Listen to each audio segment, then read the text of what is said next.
And make no mistake, I mean, this has been just a devastating thing to happen to our state, to our country.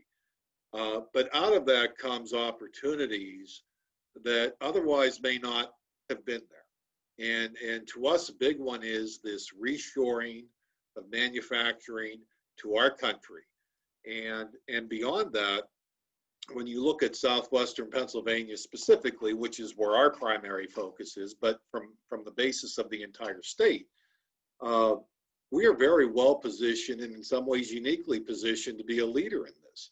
And it all starts with the fact that we have abundant and inexpensive energy.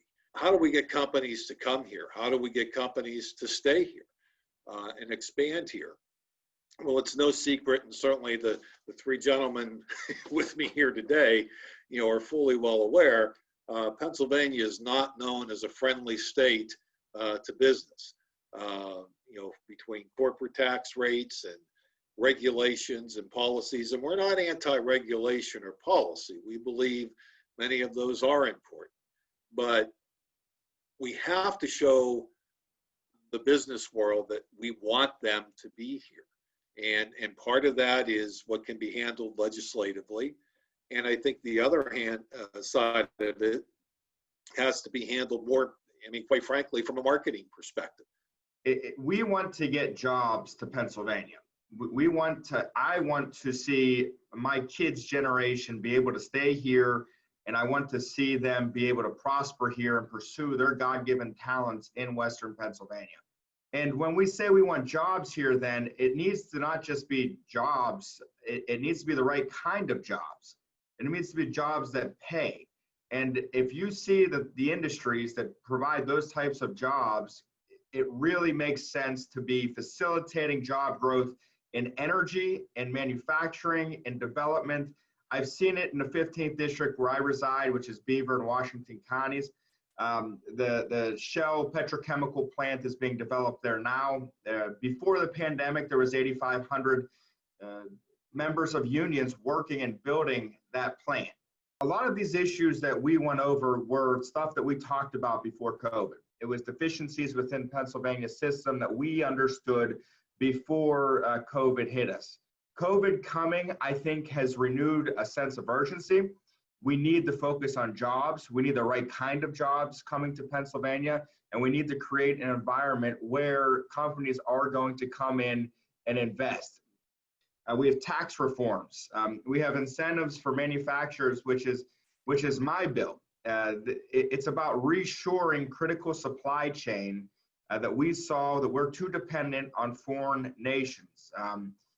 I think that's one of the things that's been highlighted across the country over the last 7 or 8 months is, it's not just a jobs issue that manufacturers have been shipped overseas, but now we're seeing that it is indeed a national security issue. And so there's a renewed focus on reshoring those manufacturers to get them back to the United States. Pennsylvania is I firmly believe this, is very well positioned to bring those manufacturers back. We have the old brownfields. We have the natural resources. We have the natural gas, obviously. We have the workforce. The last piece I hadn't mentioned yet is a COVID liabilities bill. The last 6 or 7 months, we have seen our small businesses, big businesses, healthcare providers, whoever, really get touched up and hit hard during this crisis. We had to make sacrifices. They had to make major sacrifices. We were operating under certain assumptions, and nobody really understood completely the best way to do much of anything at the start of this. And opinions changed and standards of care changed throughout the process. It was very fluid, as they said. I don't think it makes sense that after really causing a lot of damage to our economy the last 8 months, that we let trial attorneys damage our economy for the next 20 years. And there's going to be issues for both sides that they may not, it may not be ideal, but everyone's recognizing that this is a package that's going to move us forward to a place where we need to go. And I think it's absolutely, people are getting excited. I think you're going to see bipartisan support. And it's going to be front and center as we go forward into next session. So my resolution, and it's a very simple, straightforward resolution, will combine the Education Committee and the Commerce Committee, a very bipartisan approach. This is not a Republican or Democrat issue. This is a Pennsylvania issue. 4 Democrats, 4 Republicans, 2 from the Education Committee on both sides, 2 from the Commerce Committee on both sides. The chairman will be selected by the Speaker of the House at the time that this resolution passes. These folks are going to be tasked with coming up with our approach to bringing these organizations together, these folks together, to advance manufacturing in the Commonwealth of Pennsylvania.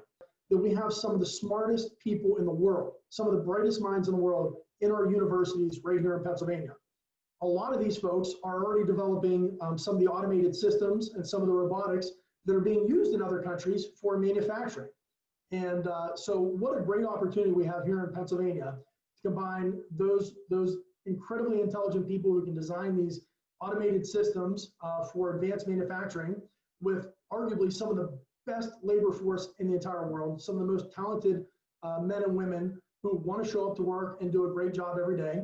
And we have just an abundance of a natural resource below our feet to energize these manufacturing facilities. I think we all recognize that 30, 40 years ago, we saw a movement of manufacturing jobs overseas.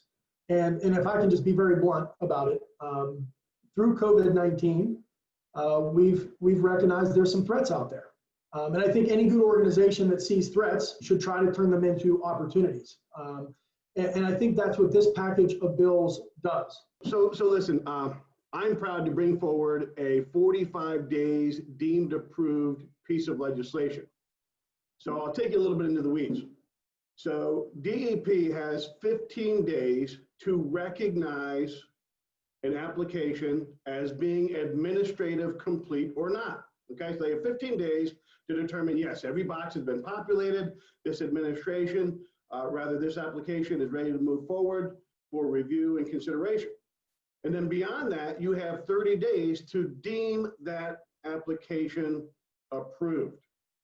And that speaks to the predictability and stability that industry and businesses deserve in Pennsylvania. Now, I proudly represent the 111th Legislative District. We have some of the most prolific, highest producing natural gas wells in the world, right here in my district. And people may think, oh, it's an industrial wasteland, you know, I'll bet you all it is big trucks up there and dust and dirt. Listen, come on up here, please. Don't just read the newspapers that are feeding you misinformation or websites that are feeding you misinformation. Do yourself a favor and drive up here to the 111th Legislative District, and here's what you're gonna find. It is pristine and beautiful and bucolic.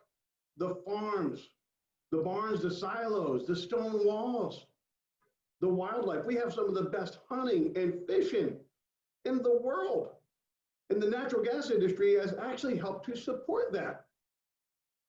But I'm telling you, what is feeding those businesses and what's bringing that viability back is jobs.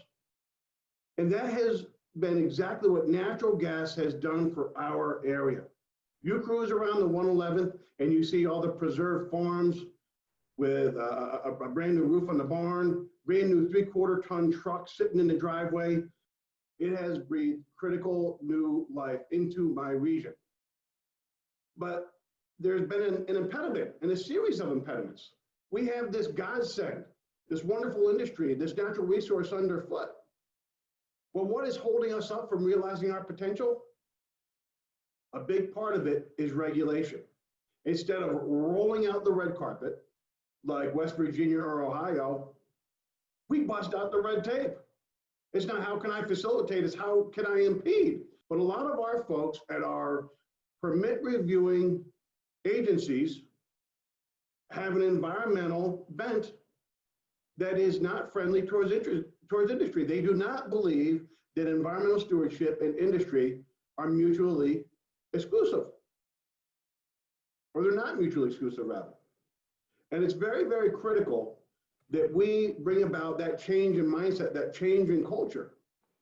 And George, I'll speak to you because I see that you are so actively engaged in your community in educating young minds and exposing all the benefits to schools and different community leaders in our region and our area. And I thank you for that. but I really want to see Cabot and the industry as a whole lead the way in bringing about this pipeline of minds and bright minds where they can have a position in permit reviewing agencies. The basic premise of this package of bills, I think, can be summed up in this. We are trying to leverage and maximize our resources that we have in Pennsylvania while also fixing our deficiencies. And it's things that we have been talking about. It's regulatory reform, tax reform, but I think the COVID crisis has brought about a brand new, renewed focus on getting jobs here, good paying jobs that are going to be from construction and building trades, jobs where kids don't need to really get drowned in debt and they can still make a good living. And we have the opportunity to really promote that and advance that. And that's what we're trying to do.